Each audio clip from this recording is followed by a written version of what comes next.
An unprecedented food crisis is engulfing the world, supercharged by the war in Ukraine. It's brought rising food prices, malnutrition, and the potential for much, much worse. It threatens to tip tens of millions of people over the edge into mass hunger and famine. Until recently, global hunger was in decline, but since 2014, it's been rising. Over the past 2 years, the number of people without regular access to food has more than doubled.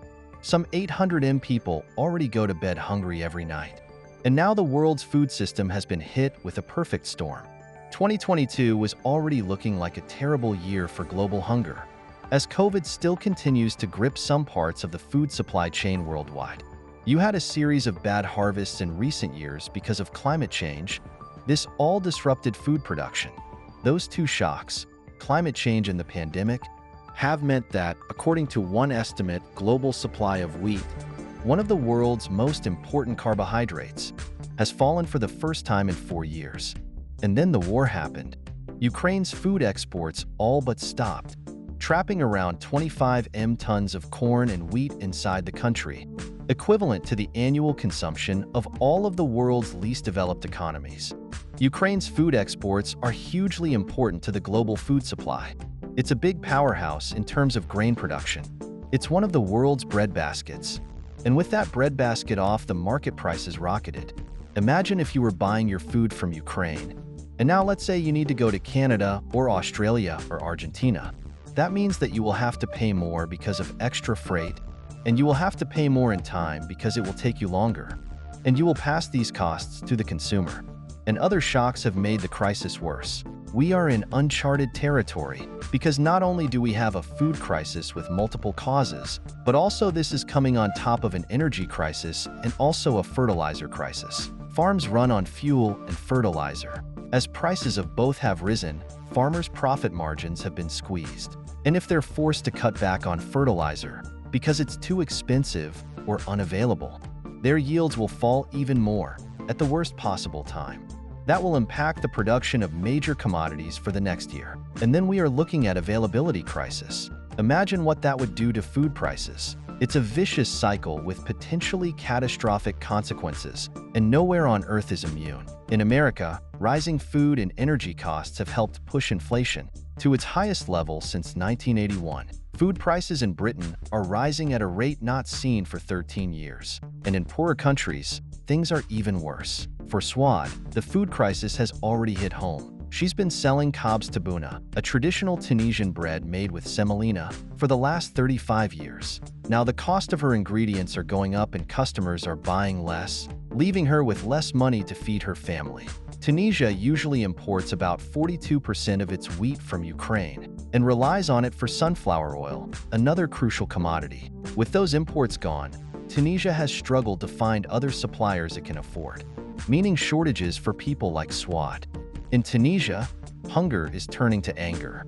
As food disappears from shelves, there's a risk Tunisians could lose patience with their government. I'm really concerned about how this crisis can stoke civil unrest.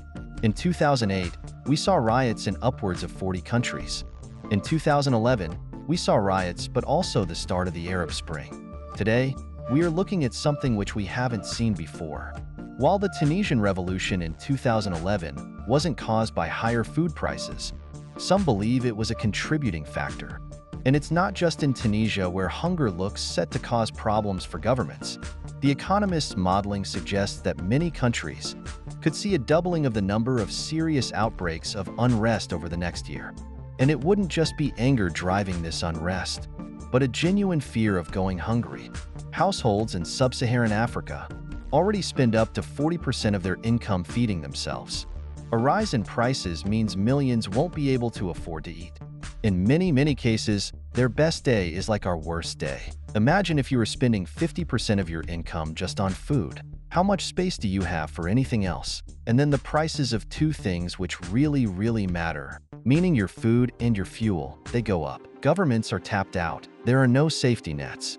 Those that do have supplies have been turning inwards. There are a number of fixes that countries are turning to.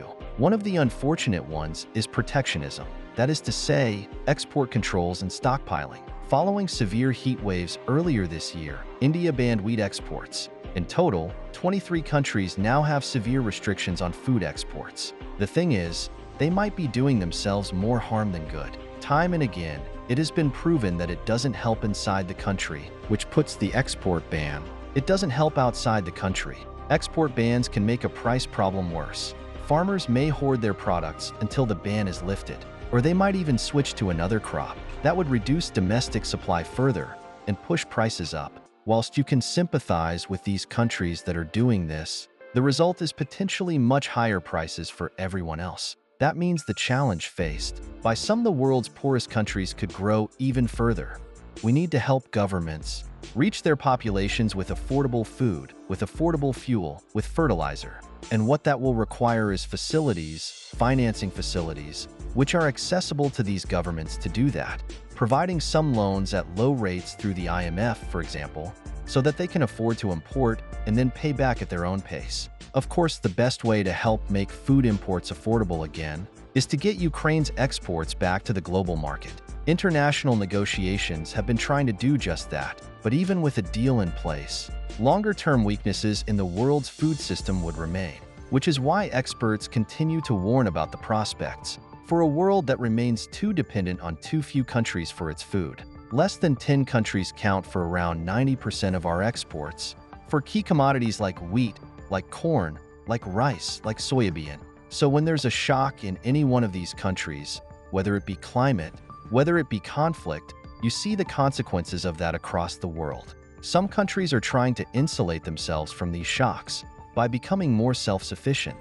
It's an attractive idea, and this year the World Bank announced that it's making $30 billion available to help countries become more food secure. But it's only part of the answer to avoiding another crisis. The reality is that it's just too economically unfeasible to be self-sufficient. Most countries will always need to import some food. And as the climate crisis worsens, global food shocks are set to become ever more frequent and harder to predict. So it makes sense not to put all of your eggs in one basket. If you are a country which relies on imports, make sure that your import base is not so small that it is diversified. So if one country stops, somebody else can jump in. Where is our insurance for something as basic as national food security? The world is already starting to understand the true cost of volatile prices. Absolute levels of global hunger in 2024 could be the highest ever. But without making some fundamental changes to how the world's food is supplied, the next crisis could be even more deadly. What's at stake is the whole global order. Insufficient nourishment for millions upon millions of people. This is not only about today. This is also about tomorrow. It is our collective problem.